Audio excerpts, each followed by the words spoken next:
Hello and welcome back to the Nash Metal Production Channel, your YouTube, and welcome to the second collection update video of May. Now, like I said in my last video, with my last week's collection update video, which was collection update number 20, that at the end of that video, I was going to be doing a second one, which was all going to be focused on what I got done in Fresno. Hence why the title of this video is titled Fresno Dig, or basically collection update Fresno Dig, was it like April of 2019 or so. So with that, without further ado, the whole thing is from I guess pretty much beginning from April 2nd, throughout all out April, while I was down in Fresno, everything it just turned into basically me getting a whole lot of shit going to either Rasputin and some other places. So here within all that, I'm gonna be going through all the information of where I got some of these at and what the days and everything. So without further ado, let's just head right into it. Beginning of course April 2nd at the concert at the Anvil concert at the Fulton 55 with of course Archer Nation opening up for them and stuff. I got of course the band that opened for them, like I said, mentioned Archer Nation with their pretty much right now their third and their newest album, Beneath the Dream. I don't need to say a whole lot about this anyways. I kind of gave out a brief description of what this is anyways in my concert review that I did a couple of weeks ago. Again, solid album. I'll definitely do a review sometime this month. So there you go, Archer Nation with Beneath the Dream. So again, that was April 2nd. So pretty much now it's time to get into April 5th, which is gonna be weird because of this all Rasputin stuff, which of course is this right there, my Rasputin bag.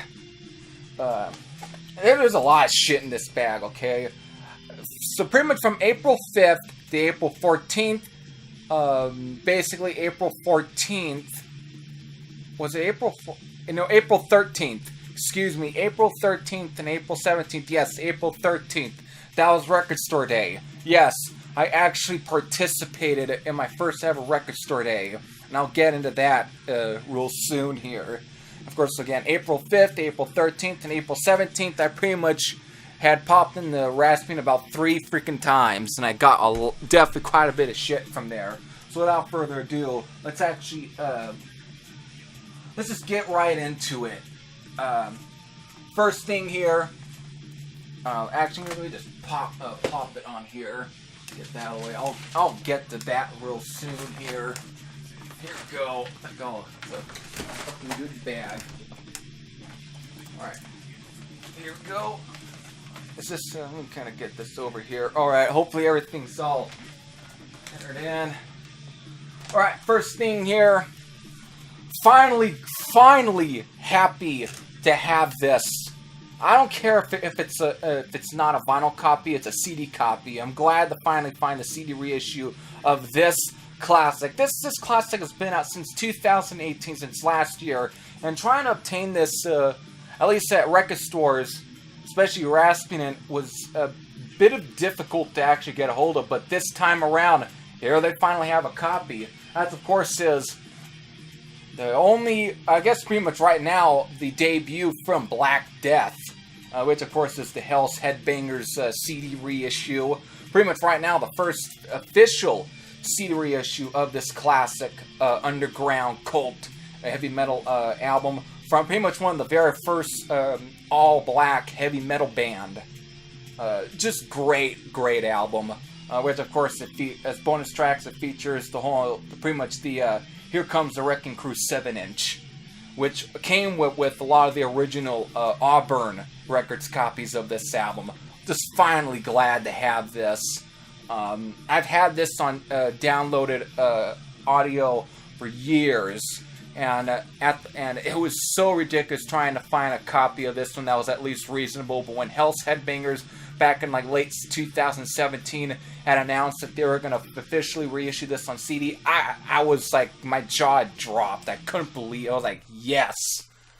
Sure, altering the logo kind of fit with the now new, was it the offshoot of this band, Black Death Resurrected, which of course releasing an album under that one, which at some point I'll end up getting, but this was the most priority one. So I'm just stoked to have this. This is definitely a cult classic. That's all that needs to be said. It's a cult classic, the debut from Black Death. Put that there for right now. Second up, finally, also since 2018, since late, finally glad to have a copy of this sound. Man, when it comes to this band, this classic British thrash band, for a long time, this band stuff was very hard to get here in the United States, especially down in Fresno at Rasputin. But here, thanks to Dissonance, they reissue it. That's, of course, is the debut from Onslaught, Power from Hell. Just a classic album, classic debut. Just very glad to finally have a copy of this album from Onslaught. I got the Force already. I've had the AFM, though technically was it Metal Ways Records, which is a pressing, which is a Mexican pressing, because it included a limited edition slipcover, which had the original UK cover on it with the sort of metallic, almost blue metallic steel kind of logo or coloring of it, which I got my poster, if you can, which right there, which it came with. If I can, yeah, I think you already caught it anyways, which is that right there. Right there. There. I know, so because right now I got the way I got the camera set up and everything, it's face reversed to this picture. Yeah. Or anyways, yeah. Just finally have the first album. At some point I'll end up getting In Search of Sanity and some of the other Onslaught albums. I know the other Onslaught album besides The Force I have, and this one is The Sounds of Violence, which is a good album from Onslaught. So there's that. Alright. Finally glad to have some of these now, especially this one right here from Metal Church. Once in a while they used to have a copy of this one, but it ended up becoming, I guess, a little bit more difficult. But they ended up finally having a copy used, and I couldn't snatch it up any faster. That's, of course, his Blessing in Disguise, the third album from Metal Church, and the first, or debut, for, of course, Mike Howe on vocals, who had replaced David Wayne. And, of course, is now back with the band since XI, basically 11, I think was titled. 10, I think. Maybe 10, 11. Yeah, 11. So, yeah. Finally, just a classic album. I did a review of this as part of U.S. Power Metal Month. So, I think I'm going to probably link you to that as well. So, great album from Metal Church. Yeah, I don't need to say anything more. And this other one is also a debut for another vocalist. This, of course, is from the era that seems like not a people isn't much of a fan of, which I don't really understand some of the issues, really. It's like, I thought that this is a great album, and I think he was a pretty good vocalist anyway. That's, of course, is Where the World, which is the debut for Ronnie Monroe, who had lasted with the band probably longer than any of the two vocalists prior, if you think about it.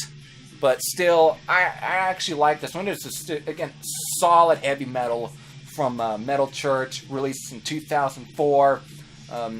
Sometimes the Ronnie Monroe stuff isn't very easy to get a hold of now. It's very kind of a little more harder to get, but because of them being released on, at least with this Steamhammer, SPV, but for used, I think we're on, was it $7 or $8? Could snatch up any quicker. But yeah, finally glad to have another Metal Church album, especially the debut for Ronnie Monroe, and it's, again, a solid heavy metal album from Metal Church. So, finally have a copy of that. The Way of the World from Metal Church. Alright, this next up is a rock. Actually, didn't think about it. That I actually found that a little after. I know I'm going by what I had found them in whatever order. Alright, anyways. This is an interesting one. Before I go into the other one I was about to go into, this is rather interesting. This band stuff is out of Japan. That, of course, is Loudness. Their stuff is not easy to find here in the U.S., of course. And one time I came across a Japanese copy of Disillusion years ago. I wish I picked it up, even though it was 20 bucks. Given, of course, how much the Japanese imports are, I at the time, though, I didn't think it was really, I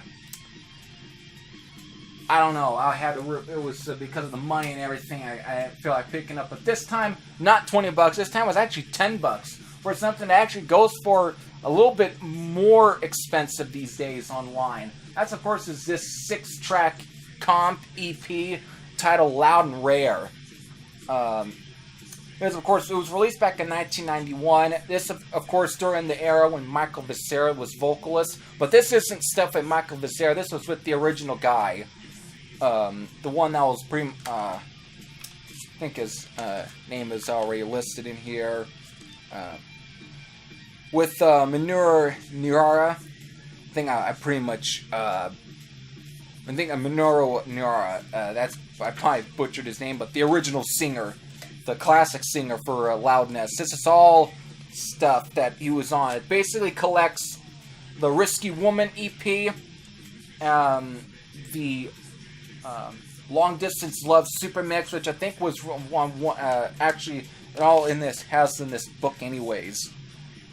Yeah, the Long Distance Love 12-inch single and CD single, which was released. It gathers that track.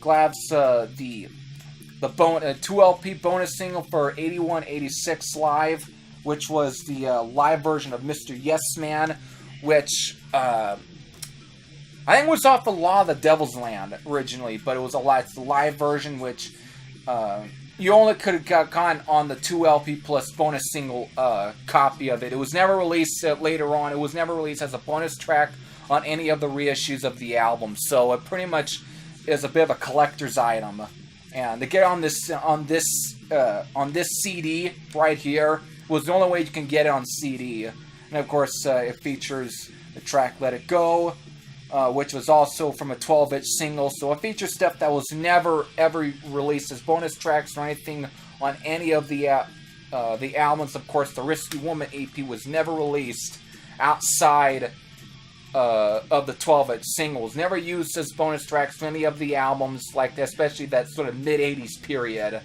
It was never, so this was the only way you can get this stuff on CD, and to find it for about 10 bucks, used at rasping it, I pretty much felt like I had to snap it up. So my first Loudness CD, Loud and Rare. So yeah, just a solid comp.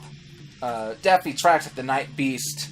To me, Night Beast is probably the best song off this album. It's the one that kicks it off. Just a great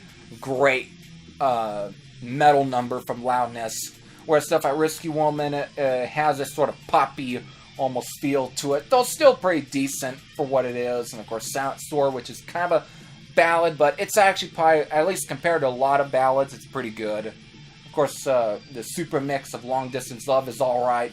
The live version of Mr. Yes Man is also pretty good. And of course, a exclusive track to this one called Farewell, which I think was like a leftover from one of the albums that Max Norman produced. But still, solid instrumental. Anyways, it's a pretty cool 6-track EP, album, whatever. So, pretty cool to find, and not very something you'll come across of every now and then. Especially out here in the U.S. Alright, finally, this one here.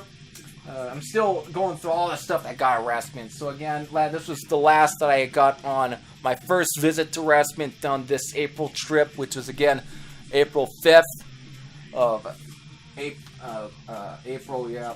Alright, so I ended up finding, of course, and now this guy's stuff, it may be hit and miss with a lot of it, because the best thing it did was the very first Montrose album. But this one has some pretty good tracks on here.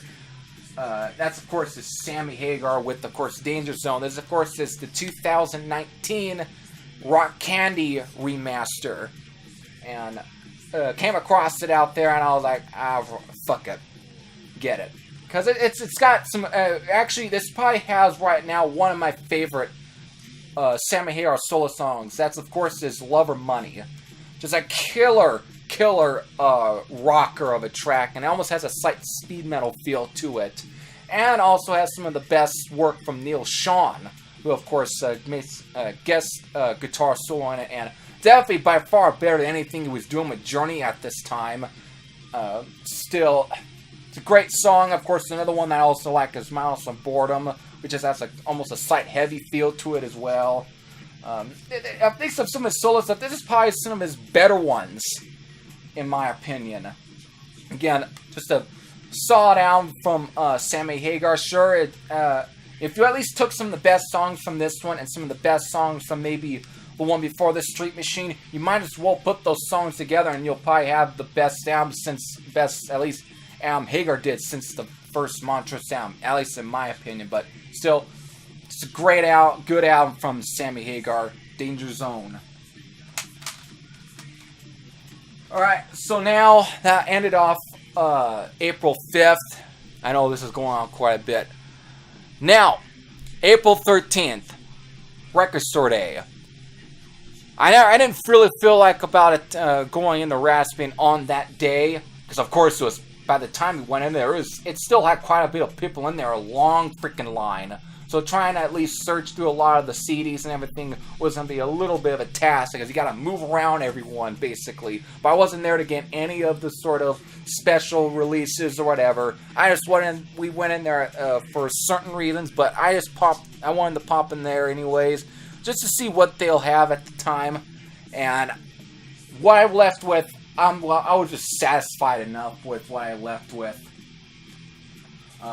Speaking of, again, Dissonance records, productions, whatever, it's like I found, the last time I found Power from Hell, the last week, I was glad. This one, really, I was really happy to find, and this was an album that I've wanted in my collection for a really long time. Classic new wave or British heavy metal album. Sure, it came out in '84, but this is probably pretty much the last thing, at least as far as breadth, that it gave out. One of the best things, if you ask me. That's, of course, is Blood Sports from Avenger. To me, I pretty much put this right next to like Lights of the Nations, Power Games, Loose and Lethal from Savage, and just some of those classic new wave or British heavy metal full-length albums. And to me, it belongs right there. It's a freaking good album, in my opinion. Not a bad note anywhere on here. So, of course, with the Dissonance Productions reissue, which came out since last year, pretty much contains the Hot and Heavy Express radio jingle version, which is a kind of a shortened version of the track, but it's interesting. But of course, it features a demo version of Enforcer, which is a little bit heavier sounding, a little more raw, probably a little bit more, I guess I could kind of say a little more sharper than the album version, but still pretty good version. Of course, it features a non-album track, one with Brian Ross on vocals, titled Love's Too Late, which you only can get on the demo, the 1982 demo. Good song, so either way, a solid reissue for a classic new wave or British heavy metal album, and just great. Sooner I'll also end up picking up the 2018 Dissonance Productions CD reissue of Killer Elite, which will round out my Avenger collection. And of course, I'll also end up at some point find the Skull Records CD replica of the Too Wild to Tame 7-inch. Still, great album from Avenger. Alright, the last one here that I got on that Record Store Day, on my visit to Rasping on that day. Finally glad to have the debut. Finally freaking glad to find at least the debut of this one. This, of course, was reissued since last year as well. Very late last year. That's, of course, is the newer 2018 Digipack reissues of Iron Maiden's debut, which, of course, reinstates the original artwork, which, since the 98 reissues, they pretty much had that altered version, which I thought looked like shit. I did not care for that cover, so I was just looking for at least a copy of this that had the original cover, at least on CD. So, finally glad to find this. Of course, goes back to the original UK track listing and UK mix, if you think about it, because it reinstates the little coda at the end of Phantom of the Opera. That little vocal effect, which was deleted since the 98 version. So, glad to finally have this on CD. It's a classic, nonetheless. So, it's great album. Of course, I found it used. Even though it was at album price, it was at regular price for at least a lot of the reissues, $13. But, because it's if you could kind of tell, there's a little, you take it out for a bit. I think you'll get it because I got it in the side of this little save, but you can kind of see there's a little slight ding, a little right there. You might even see a little crease there, but either way, nothing's damaged. Everything was intact. So a little bit much I would have paid for it, but you know what? I've been looking for this sound for a long time, especially since 2017, when I was really getting into buying a lot of the Iron Maiden albums. But, so, glad to finally have a copy of the first album. Alright, now, that was pretty much it for what I got on Record Store Day. Now, on to April 17th, which was my last week down at Fresno in April. So, popped it back into Rasputin and picked up these last three here, so just get into it.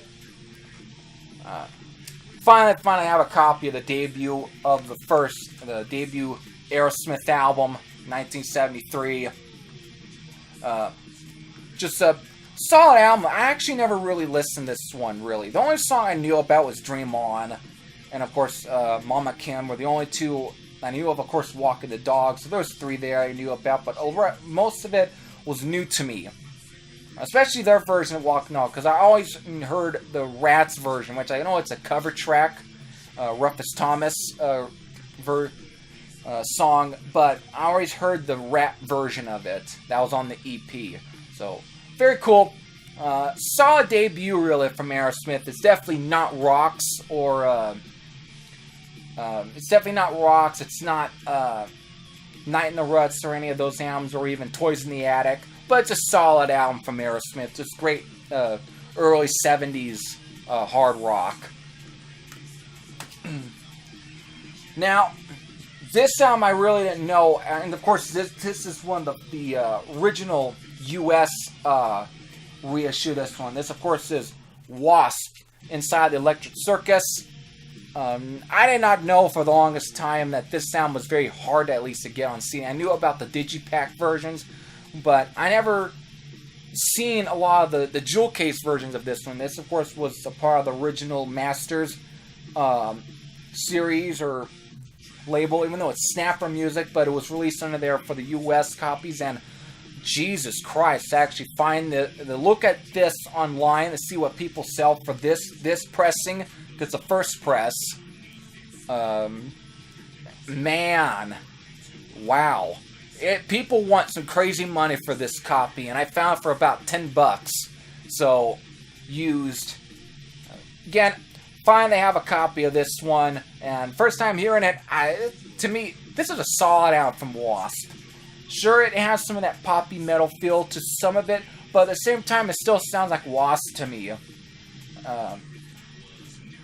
So, again, solid album from Wasp, Inside the Electric Circus. And of course, last here, for at least what I got from Rasputin, is probably the only album I really wanted to hear from this band. That's, of course, his Mechanical Resonance from Tesla. Solid album. This is definitely a solid 80s hard rock album. This is good. I really like this one a lot. Again, the only song I really knew off this one was Coming At You Live and Modern Day Cowboy, and even, of course, Easy Come, Easy Go. I knew all those three of those songs, but this was the only Tesla album I really wanted to get the most from them. And at least the only one I really needed from them, to be quite honest, even though I like to get the second one. But this is good. It's a really good album from Tesla, so glad to finally have it. $3, I think, for pretty much the price used. BMG club pressing. So, great album from Tesla. finally have it. Finally glad to have it. Alright, so that pretty much took up most of the video. But pretty much the stuff I got at Rasputin. So here, there. Now, on to April 14th, which was after, because I wrote the stuff down, because I didn't know if I was going to remember. Again, this was on a Sunday, April 14th. This was after Record Store Day on here, after we went to the movies to see Captain Marvel. When we pretty much headed from there to Tower District Records, but we made a little stop by Walmart for a little errand or something to do. So with there, to kill some time, we had actually went inside a Goodwill store. Now, last time I went inside a Goodwill was last year, and was it last year or 2017? I can't remember. One of those days we went inside there, and now when it comes to finding stuff at Goodwill, especially down in Fresno, when it comes to the CDs, you have to be wary of before you buy it, look inside the case, because people will basically, the copies will be empty, no disc. So you have to be wary of what you at least get from there. And of course, and sometimes, sure, I've seen people buy whatever the hell, some really crazy things from Goodwill. Some stuff I'm like, damn, you found that there. But my luck has always been kind of not very good. But this trip into Goodwill, this visit into there, I left with pretty much some stuff. Actually, I was really surprised to see, especially in the condition. These, especially the two CDs here, which are actually Scorpions albums. So let's definitely get right into it. Man, every time I see these two Scorpions albums, especially the, let's say like mostly Rasputin music, or even Dimple Records, I think up in Sacramento, they always look trash to me. And one of those albums in particular was always in this very thin case that, to me, just completely blew my mind. Almost like the same copy I think my brother had borrowed from the library very many years ago. And it was ridiculous.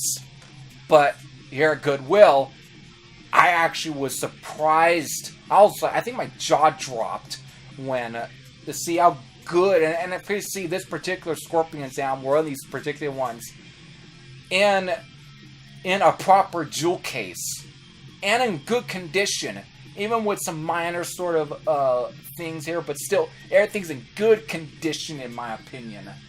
As of course is Crazy World and Face the Heat. These two albums always look trash to me. Every time I find, especially on CD, these albums always look trash to me every time I went inside the record stores. They always had one. This particular album would always either have a cracked case, the cover always looked kind of weird, there might be some residue all over it, some sort of stuff, whatever. And of course, this happened from someone's rock collection, because there was even a couple with Bon Jovi albums and a fucking Poison album. It's like someone literally unloaded their whole entire rock collection. Of course, also picked up again Third Stage from Boston, which I'll get into this real quick here. Yeah, this is going to be at the time length of my last collection update video. So, I couldn't believe how great condition. And sure, this copy here, like I said, I was going to go into, it's finally in a jewel case, a proper one, and again, in great condition. Barely a scratch on the disc. Sure, a little bit, but doesn't even affect play at all. Just a little tiny bit, but still looks clean. The only issue is that it's got a little drill hole to it. Must have been a radio promo copy, maybe. I don't know. Either way, the final copy in a proper jewel case with the proper sort of stuff and everything, and in this good a condition at least, besides that little minor thing, blew my way, and for $1, I just could not pass it up. Of course, Face the Heat. Again, this of course is the BMG Club pressing, but man, it looked like someone that literally just opened it from the cellophane, from the plastic, and just decided to sell it right into Goodwill. I just couldn't believe how this, to me, is a great condition. just great. Again, for $1. I just couldn't pass it up, and I've always wanted a copy of those 2 Scorpion sounds, and they always just looked. I was just very disappointed with the way they looked. Like the condition, the grading, and everything. I was always disappointed. And to go and try and find a copy online was really going to vary between either the pricing and everything, but man, $1. And everything, I think, just $3 basically total. So, real nice to find these 2. And again, Sawdowns and Scorpions. Of course, this next one here, of course, Third Stage from Boston. This, of course, is actually a first press. How I know is the fact that this is the, again, great condition. This is the manufactured in Japan for MCA pressing. And again, great condition. Great condition. And of course, I think it has the original case and everything. Everything's all original about this copy. And we're in for $1. Everything all intact. So, just really nice to finally find a copy of this one. And I know for a while... let me just restart this a bit. I'll get to what was being played in the back anyways.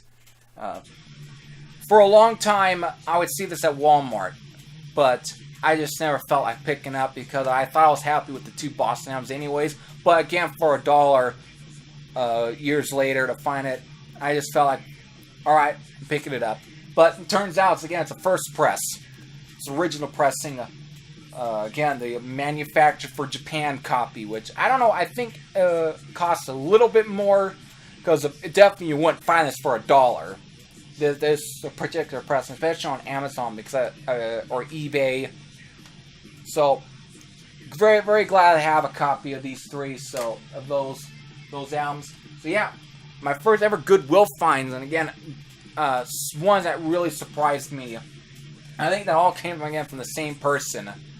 Whoever dropped those off had been from the same guy. Same whoever. Alright, so that's pretty much all the CDs there. That's all the CDs on that same day when the main place I wanted to go to was a record store called Tower District Records, which is this place right here. So again, Tower District Records. By the Tower District, very new place. Had to been open for maybe a year or so, and I decided I needed to check them out. Of course, to find out that I don't know if they took over the same, definitely not the same spot where Spinners was, but still, wanted to go inside there and see what they had, and I left, well, with about 4 vinyl records, so finally get some vinyl records, so let's definitely get into it. This first one, this is the first time I think I ever saw this band's album out in the wild. Especially every time I was going to either Recycled Records up in Reno. That, of course, is the second and last down from Widowmaker, Too Late to Cry. Now, Widowmaker was a band that was formed by Ariel Bender, also went by Luther Grosvenor.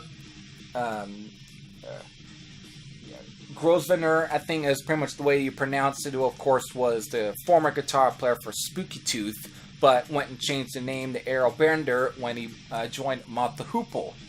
But when Moth the Hoople split up, he went and formed Widowmaker. Now, that's not one of the reasons that had me picking up this record, even though he's a good guitar player, and I do like some of the Spooky Tooth stuff, and I do like some of Moth the Hoople, but the main reason is because of bass player Bob Daisley, which, of course, is best known for playing for Ozzy Osbourne and, of course, Uriah Heep. So, that was one other reason I wanted to check this one out. And, of course, Hugh Lloyd Langton was from Hawkwind. Mostly played on the first album, some of the later Hawkwind albums. When he came back, I think after Lemmy left. Still, that's one of the reasons why I wanted to check out the album. Again, I don't think I need to show it. It's on the just a standard United Artists label, which of course was released through Jet Records. Just wanted to check it out, and it's a solid blues rock album. Though I've heard their first, I know some people say the first album was probably better, but when I looked at the genre tags for it, it seemed like it was a little bit just all over the place with musically. It was never just straight up rock. Like this one, sure, it has some sort of interesting stuff. Like I know the song "The Hustler" has this sort of reggae feel. Almost reminds me of some of this. Almost has a Led Zeppelin feel, like something that could have easily been on House of the Holy. But it's a cool track. But again, songs like "What a Way to Fall," "Me What You Say," "Sky Blues," and "Something I Can Do Without." Or again, just solid rock tunes. Sky Blues is just a straight up blues rock tune, and it's good. Again, solid album from Widowmaker. So glad, I was actually kind of glad to finally check this album out. So, Too Late to Cry from Widowmaker. Next one here, finally went and picked this album up. Even after every time I see this at Recycle Records, but when I was getting into this classic new wave or British heavy metal band, I just didn't feel like getting it at the time. But here, since I was having itches that finally kind of to get some more of this band stuff, I just went and finally got it, and I think it's probably in better condition than I've seen it before. But that's of course is "Stay Hard" from Raven.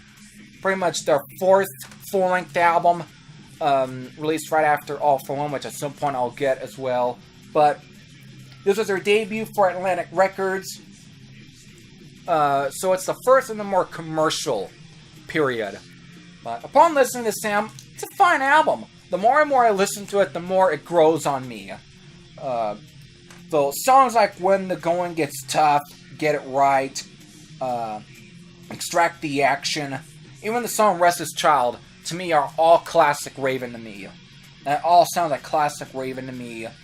Yeah, and again, "Restless Child" kind of has it. It definitely isn't really far removed from the songs like "Bring the Hammer Down" or even "Rock Hard." It's not any different from those tracks, so it just has that sort of just this boogie sort of new wave or British heavy metal vibe to it. Even songs like "Stay Hard" and "Pound the Glory" and even "On and On" are decent. "Pray for the Sun," almost the way one starts out has that sort of wiped out kind of feel to it, though it's a slight ballad, but it's not a bad track. It has a slight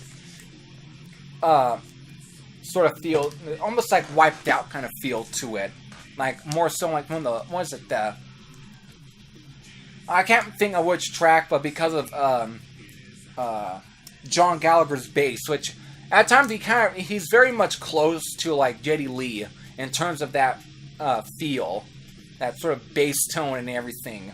Still, good song, good album.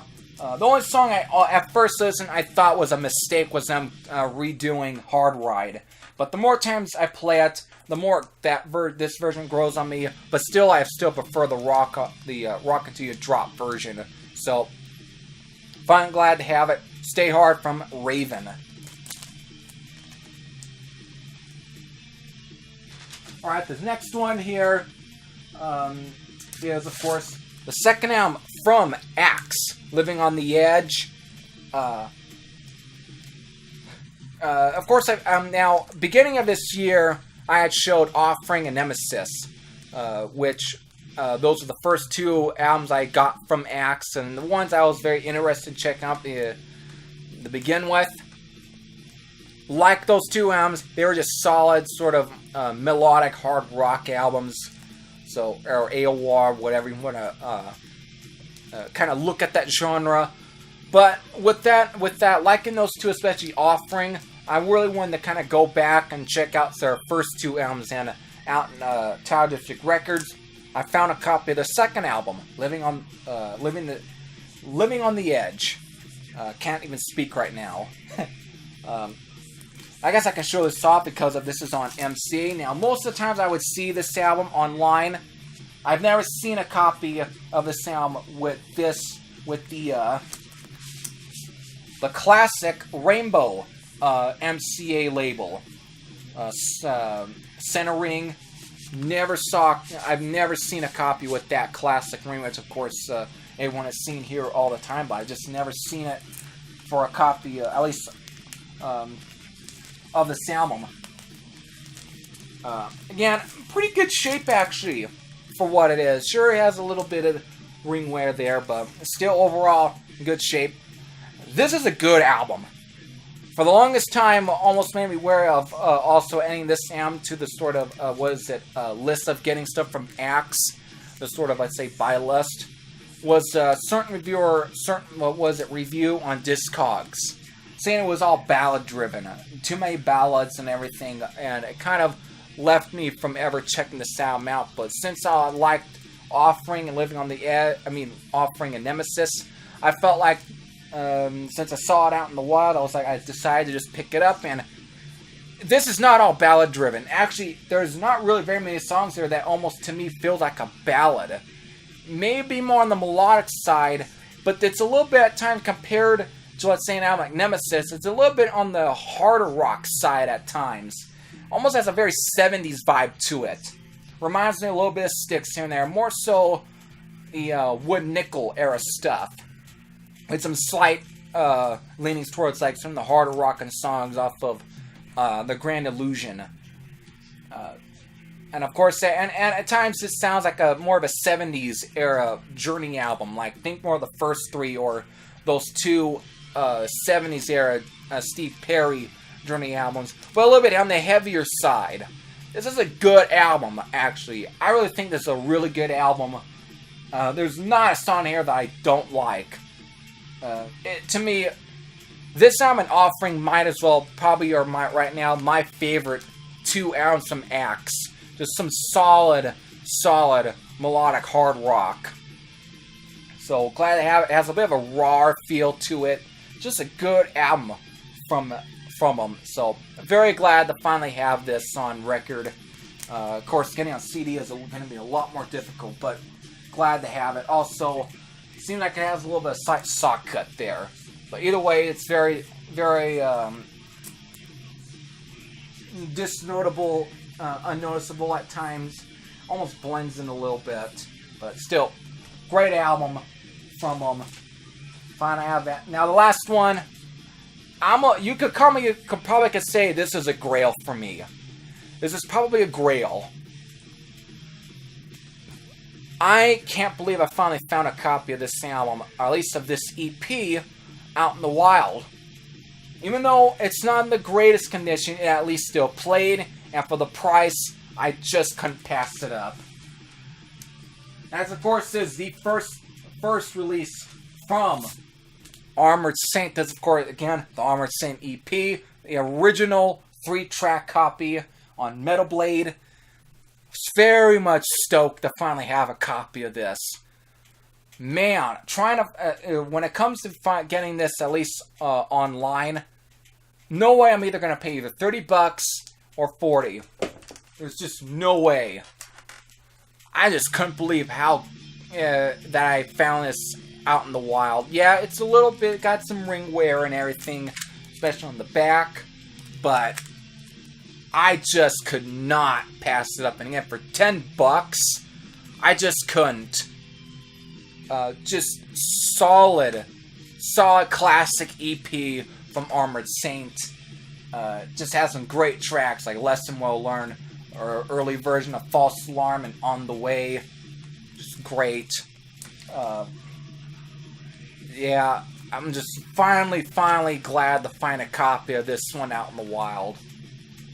I know there's also the 2012, I think, vinyl reissues of this album, of this EP, which of course adds in 2 extra songs, or the 2 other songs from the demo, which is all these were taken from. But I know I'm going on because I'm just like, this is probably the one, if anything, to really end off a video, a classic one to end on. Just great. Again, if I found this at Firebird Records down in Fresno, they probably would have wanted $20 for this, or even at least $25, depending, because of how rare this record is. And that place runs their prices off of collector's guides. Everything's all collector's based, whereas Tower District records, it doesn't matter how rare the record might be, they'll just put it at whatever price they feel like putting it at.